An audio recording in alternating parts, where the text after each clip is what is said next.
Greetings, YouTube. I've decided to go ahead and name off my roster predictions for Smash Bros. 4. Now, before I continue, let it be known that I am not a prophet. Nothing I say is 100% crystal clear, okay? Okay, so I'm gonna go through this one section at a time, starting with the main Super Mario series. Okay, of course we got Mario, Luigi, Peach, Bowser, and I can only think of one character to add. I'm not sure if it's Waluigi or Kamek. Waluigi could have some pretty quirky moves, but Kamek, on the other hand, he could probably be a lightweight villain who can inflict statuses and whatnot, and could probably go for a joyride on his broomstick. Moving on to Donkey Kong series, we got Donkey Kong, Diddy Kong, and the newcomer King K. Rool, because everyone wants him. But frankly, it adds more diversity than, say, Dixie Kong, or any Kong, really. Then Yoshi, Wario, yeah, those two are still in. Now, Legend of Zelda. Okay, now I'm thinking Link and Zelda/Sheik will be updated to the Skyward Sword appearance. This may mean that Link will lose the boomerang completely, but could probably use the Hook Beetle, which could be controlled like Snake's Nikita missile, and could probably toss foes forth if it hits someone. As for newcomer, Toon Link would probably, I'm not sure if he'll stay the Wind Waker one or the Spirit Tracks one. If the latter, he could probably use the Whirlwind item instead of the Hero's Bow. The Tornado Shot could probably toss foes upward if it hits. Okay, newcomer. Girahim. It's going along with the Skyward Sword update. As such, she would probably replace Ganondorf.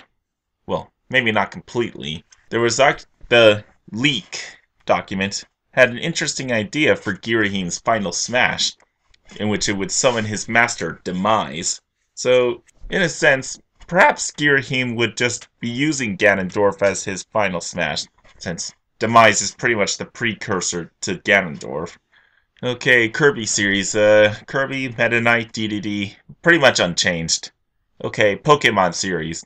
Now, I am going for diversity in this roster, so anyway, most likely scenario, we get a Pokemon from Gen 5 and from Gen 6, and one of the Pokemon from Brawl gets cut. I'm seriously considering Jigglypuff getting cut, because she was originally included in Smash because of her popularity in the anime, which has now expired, and for diversity in the generations. And Lucario is a gimmick-style character, and Sakurai tends to not cut those, say for Pichu. But that's a different story. Now, okay, the two Pokemon newcomers. First, Zoroark, I think is most likely. Now, she probably won't use her illusion power to turn into other characters, since it's nothing more than a disguise. But I think she could use her illusion and agility to different applications, like, here's an idea for Night Slash. It's actually drawn from Ninja Kirby's ability to dash forth and leave a flurry of slashes behind. Yeah, Zoroark could do something similar to that. And she might have a counter ability too, like Double Team, or maybe Substitute. Yeah, I want to see that little doll. And as for Gen 6, I'm not sure yet. It would probably be something from the upcoming Pokemon movie, if there's a main Gen 6 Pokemon starring alongside Mewtwo and Genesect. On that note, you're probably wondering why I didn't include Mewtwo or Genesect in the roster. Well, firstly, no more Gen 1ers. There's enough Gen 1ers in the roster as is. And secondly, no Mythicals. I think that's been an obvious. Okay, moving on before I blow a gasket. Keep Zamus and Zero Zoot Samus, though I kind of want to see a Freeze Beam ability applied. And then add Ridley, yes, because everyone wants Ridley. Okay, Star Fox. I'm thinking maybe keep Fox and Wolf and replace Falco with Crystal, because everyone wants Crystal. And okay, Mother/Earthbound. Ness, and Lucas. Yeah, I had an idea to include Ninten, but in the end I decided to scrap that. Moving on to Fire Emblem, Marth stays, of course, and then Ike would probably get replaced by Chrom or Lucina, since they use Ether as well.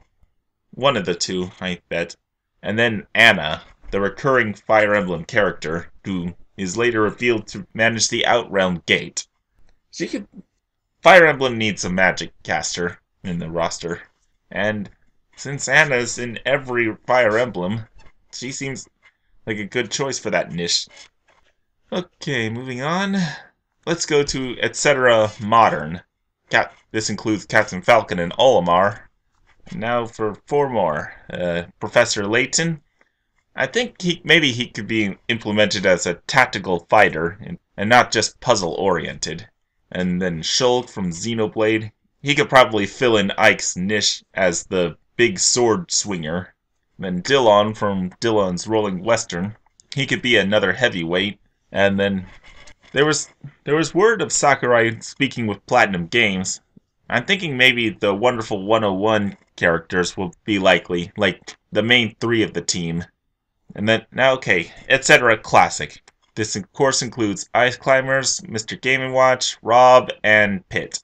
And then add Palutena. She seems the most likely Kid Icarus newcomer by now.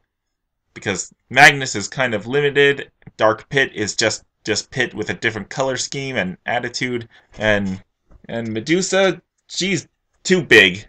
I'm not talking Ridley big, I'm talking Kraid big, like Kraid in the Brinstar Depths stage. That big. Yeah. Okay, then there's Little Mac and Takamaru, 2 retro characters who gained a lot of more popularity with the reboots on the Wii and the Wii U. Okay. And then for third party, keeping Solid Snake and Sonic, yes. And what I have in mind for more third party characters is one from Namco, one from Capcom, and one from Square-Enix. Now, the Namco slot, I've been puzzling a lot over lately. I was thinking at first just Jin Kazama, but it looks like Cosmos from Xenosaga might be likely as well. I'd be fine either way, or whatever happens. But I'm currently putting my Namco vote on those 2, though Cosmos' inclusion might hamper Mega Man's chances. On that note, the Capcomers, either Mega Man or Phoenix Wright or Amaterasu from Okami. Those are the 3 I'm currently choosing between. I'm not sure who. Okay, first Square Enix, Neku Sakuraba from The World Ends With You. Why I chose Neku as the most likely Square Enix newcomer is because, well, choosing from the Final Fantasy series seems to be a hassle, and Kingdom Hearts, well, Sora would be a good addition if Disney wasn't involved, but they are, so no luck there. And I'm not even gonna touch on Geno. And also, the guys behind The World Ends With You, they have been seriously considering a 3DS sequel, which could be further strengthened by The World Ends With You guest starring in the Kingdom Hearts game on the 3DS. Anyway, okay, that adds 18 characters to the roster and cuts 3, Ganondorf, Falco, and Ike, which would bring the total to 50. Now, I'm sure some of the newcomers can get changed around some. I wouldn't mind. Whatever works in the end. But speaking of which, in the end, it's really the decision of the team behind Smash Brothers, so but I'm just making guesses while trying to be as realistic as possible. Well, judge at your own leisure, and farewell.